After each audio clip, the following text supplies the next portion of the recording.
정치권에서는 연일 이 막말이 계속 논란이 되고 있죠. 이 101살 철학자 김영석 명예교수를 비난해서 논란이 됐던 정철승 변호사 이야기인데요. 또다시 새로운 글을 올리면서 이 글이 다시 또 논란이 되고 있습니다. 현재는 이 글은 삭제된 상태인데요. 원래 내용을 저희가 살펴보겠습니다. 로마 시대 귀족은 인간의 존엄성을 지키기 위해서 스스로 곡기를 끊는 명예로운 죽음을 택했다라는 이야기를 소개를 했습니다. 그리고 그 적정 나이는 80살, 그러니까 80세다 이렇게 덧붙였습니다. 그러자 진중권 교수가 이에 대해서 쓴소리를 던졌습니다. 바로 당신이 곡기를 끊을 나이가 된 것 같다라는 지적을 한 건데요. 근데 여기서 또 논란이 끝이지 않았습니다. 정철승 변호사가요, 오늘 해명의 글을 올리면서 상관없는 사람은 시비를 걸지 말아라 이렇게 얘기를 했습니다. 자, 정철승 변호사의 후속 글 내용 그리고 이 계속 맞받아치는 이 말들, 사실 김영석 교수를 향한 말은 막말에 가깝다고 누구나 지금 인지를 하고 있는 상황인데 계속 이런 반응을 보이는 것을 어떻게 봐야 될까요? 기본적으로 이 정철승 변호사가 어떤 분인가 제가 보니까 이 박원순 전 시장 관련한 어떤 소송을 대리하시는 분이고, 네. 그거 관련해서 저 진중권 교수하고 악연 아닌 악연을 갖고 있는 분으로 알고 있는데 깜짝 놀랐습니다. 김영석 교수에 대한 말에 대해서는 다 모두가 막말이라고 생각하실 텐데 이런 생각이 들어요. 저 정철승 변호사가 저하고 연배가 아주 비슷한 걸로 제가 알고 있는데, 네.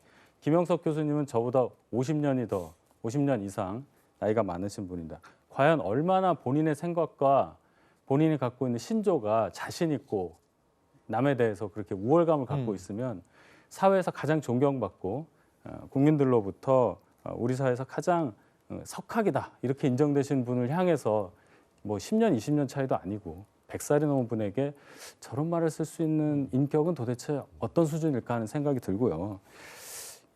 이런 생각이 듭니다. 본인은 그런 얘기를 해도 된다는 약간의 선민의식을 갖고 있는 것 같아요. 그래서 저는 이건 개인적인 문제라고 생각합니다. 우리가 이거를 뭐 진영을 나눠서 그분이 어디 속했고 이걸 보다는 아마 가족들로부터도 환영받지 못할 얘기라고 봐요. 네, 알겠습니다. 자, 이런 가운데 문재인 대통령의 복심으로 불리는 윤건영 민주당 의원의 발언도 또 이 거친 표현으로 논란이 되고 있습니다. 최근에 현 정부에서 군 요직에 있었던 전직 장성들이 상당수 윤석열 전 검찰총장의 캠프로 합류를 했죠. 이를 두고 윤 의원이요, 별값이 X값이 됐다라면서 이 속된 표현을 하며 비판했습니다. 자, 유영하 교수님, 자, 별값이 무슨 값이 됐다 라면서 이 비난을 한 건데 방송 중에도 진행자가 좀 속된 표현이라고 제지를 하기도 했어요.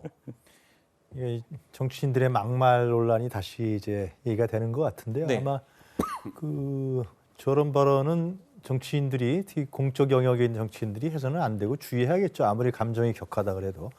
윤건영 의원이 이제 상당히 감정이 격하게 나온 거죠. 실제로 그 장성들뿐만이 아니라 지금 후보로 뛰고 있는 윤석열 전 총장, 또 최재형 전 원장, 문재인 정부에 있던 사람들 아닙니까? 두 측면이 있겠죠. 하나는 그럼 문재인 정부의 인사 문제, 검증에 대한 인사 문제를 제기할 수밖에 없는 거고요. 첫 번째로는. 두 번째로는 이분들의 또 상당한 정치적인, 권력적인 욕심? 이런 부분들도 같이 이중적인 측면이 있다고 저는 생각이 들어요. 문재인 정부에서 예를 들어 활동을 했던 사람들인데 뭐 군 장성이라든가 이런 분들이 뚜렷한 명분이라든가 이런 거 없이 그렇게 야권 인사들에 간다. 그런 것은 결국은 다른, 물론 아까 얘기한 제가 첫 번째 요지도 있지만은 두 번째 요지는 이 사람들도 개인적으로 상당히 정치 권력적인 생각을 많이 갖고 있는 사람들이 아니냐. 네.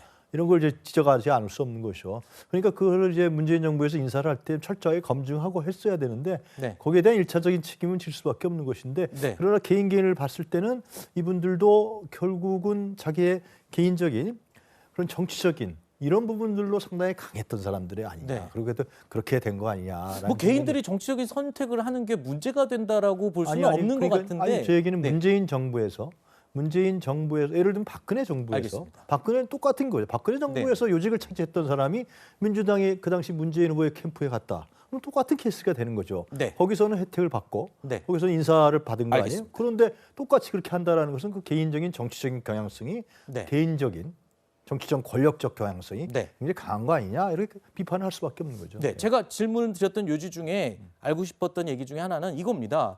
지금 앞서 소개해드렸던 정치인들의 이 거친 표현 또는 막말들, 사실 이 발언을 한 사람들의 위치나 영향력을 생각하면 상당한 인물들이거든요. 근데 이렇게 정치권에서 막말이 자꾸 잇따라 나오는 이유, 뭔가 의도가 좀 있지 않을까 이런 지적도 지금 있어서 여쭤봤습니다. 지금 뭐 지금 대표적으로 화면에 네. 지금 나오고 있는 세 분, 뭐 윤석열 총장 같은 경우 홍준표 의원은 약간 두테르테식이다. 사실 저거를 막말이라고 하기는 저는 개인적으로 좀 그렇긴 합니다만. 네. 저에 대해서 또 홍준표 후보가 두테르테 하수인, 두테르테는 문재인 대통령이다 이런 얘기까지 했었는데 이제 이 소위 말해서 저런 류의 막말이 나오면 아마 많은 시청자분들, 국민분들 다 눈살 찌푸리시죠. 네. 아니 정치권에서 이렇게 일단 시종잡표보다 못하면 그런 말들 뭐 GS주지 이런 걸 막 얘기를 하느냐 굉장히 비판을 하는데 그런데 왜 할까요? 뭔가 이유가 있으니까 하겠죠. 지지층 결집하려고 하는 그렇죠. 거죠. 왜냐하면 그러니까 언론중재법 그 중재 무산되면서 본회의상정 무산되면서 격한 감정을 토로했던 거 지금 민주당 게시판 같은데도 박병석 국회의장에 대한 비난글이 쏟아지는 것과 마찬가지 얘기입니다. 그러니까 결국 이렇게 강한 언어를 사용을 하면 지지층들이 같이 분노를 하게 되고 네. 그에 대해서 이쪽의 지지층을 결집하는 효과가 있다 보니 우리가 맨날 저 정치권에서 막말 좀 살아났으면 좋겠다라고 하는데 하는 이유가 바로 그런 거죠. 네, 정치권의 뭐 강성 지지층들이 결집하는 효과는 물론 있을 수는 있겠지만 이 정작 최종적으로 유권자들이 이 정치에 대해서 식상하고 실망을 하게 되는 영향도 고려를 해야 되지 않을까 이런 생각이 드네요.